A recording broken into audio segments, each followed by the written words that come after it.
আলোচনার মূল বিষয়বস্তু হচ্ছে জেনা ব্যভিচার সম্পর্কে।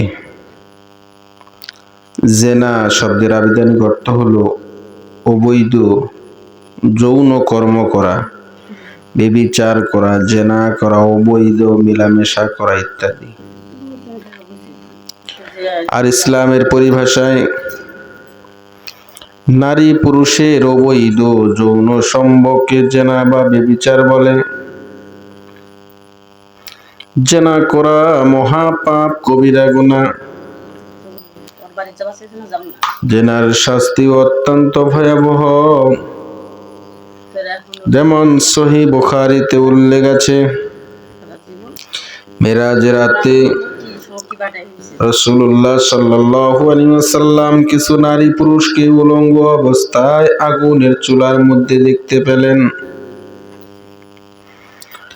আগুনের প্রচন্ড তাদেরকে একবার চুলার উপরে আর একবার নিচে নামাচ্ছে। এভাবে তাদেরকে কঠিন শাস্তি দেওয়া হচ্ছে। রাসূলুল্লাহ সাল্লাল্লাহু আলাইহি ওয়াসাল্লাম তাদের শাস্তির কারণ সম্পর্কে জানতে চাইলে হযরত জিবরাইল আলাইহিস সালাম বললেন, এরা দুনিয়াতে জেনা করত, যার ফলে আল্লাহ তাআলা এদের জন্য এই শাস্তির ফয়সালা করেছেন।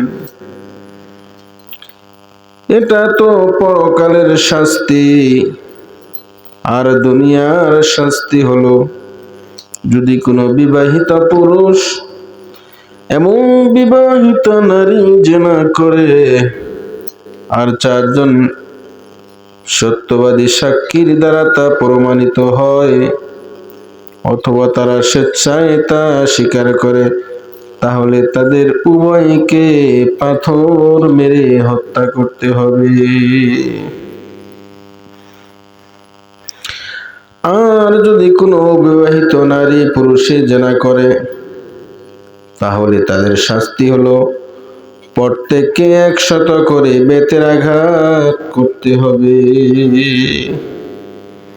তবে শাস্তি একমাত্র শরীয়ত আদালত বা কাজী প্রয়োগ করতে পারবে, অন্য কেউ নয়। বিবাহিত পুরুষ এবং বিবাহিতা নারী জেনা করলে এবং 4 জন সাক্ষীর দ্বারা তা প্রমাণিত হলে, কিংবা তারা স্বেচ্ছায় তা স্বীকার করলে, ইসলামী শরিয়া মোতাবেক তাদের শাস্তি হলো তাদেরকে উভয়কে রজম করা, অর্থাৎ তাদেরকে উভয়কে পাথর মেরে হত্যা করা। প্রকাশ থাকে যে শুধুমাত্র রাষ্ট্রীয় আদালতে শাস্তি প্রয়োগের ক্ষমতা রাখে, গ্রাম্য সালিস বা সামাজিক বিচার ব্যবস্থায় এই শাস্তি কার্যকর করতে পারবে না। তবে সামাজিক বিচারের স্থায়ী চেয়ারম্যান, মেম্বার, গণ্যমান্য ব্যক্তিবর্গ ও বিজ্ঞ মুফতিগণের তত্ত্বাবধানে এই বিচার করতে হবে। তবে এরকম কিছু শাস্তি দেওয়া, বেতের আঘাত বা জুতা পিটা করে তাদের শাস্তি প্রয়োগ করবে, যাতে করে সমাজে এই ধরনের অপকর্ম ছড়িয়ে না পড়ে।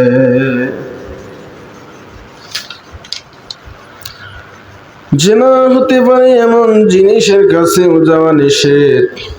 সূরা বনী ইসরাঈলের 32 নম্বর আয়াতে আল্লাহ বলেন, ওয়ালা তাকরাবুজ জিনা ইন্নাহু কানা ফাহিশাতাও ওয়া সাআ সাবিলা। তোমরা জেনার নিকটবর্তীও হয়ো না, কেননা তা অশ্লীল ও নিকৃষ্ট কাজ। সূরা বনী ইসরাঈল 32 নম্বর আয়াত। জেনা হতে পারে এমন জিনিসের কাছে যাওয়া নিষেধ। সূরা আনআম 151 নম্বর আয়াত আল্লাহ বলেন, ওয়ালা তাকরাবুল ফাওয়াহিশা মা যাহারা মিনহা ওয়া মা বাতান। আর তোমরা অশ্লীল কাজের জেনার নিকটবর্তী হবে না, তা থেকে যা প্রকাশ পায় এবং যা গোপনে থাকে।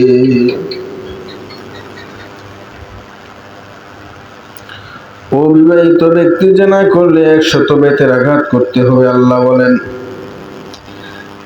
الزانية والزاني فاجلدوا كل واحد منهما 100 جلدة ولا تأخذكم بهما رأفة في دين الله إن كنتم مؤمنون بالله واليوم الآخر وليشهد عذابهما طائفة من المؤمنين। বেবিচারিণী ও বেবিচারী তাদের প্রত্যেকে 100টি করে বেতের আঘাত করো। আর যদি তোমরা আল্লাহ ও কিয়ামত দিবসের প্রতি ঈমান এনে থাকো, তবে আল্লাহর দ্বীনের ব্যাপারে তাদের প্রতি দয়া যেন তোমাদের না আসে, অর্থাৎ এ ব্যাপারে কোনো ছাড় দিবে না।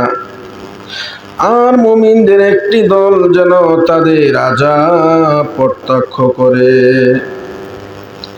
আলোচ্য আয়াত থেকে সুস্পষ্ট বোঝা যায় যে অবিবাহিত পুরুষ অথবা নারীদের মধ্য থেকে কেউ জেনা করলে তাকে 100 করে বেতের আঘাত করতে হবে এবং এই শাস্তি প্রয়োগে কোনো ধরনের ছাড় দিবে না।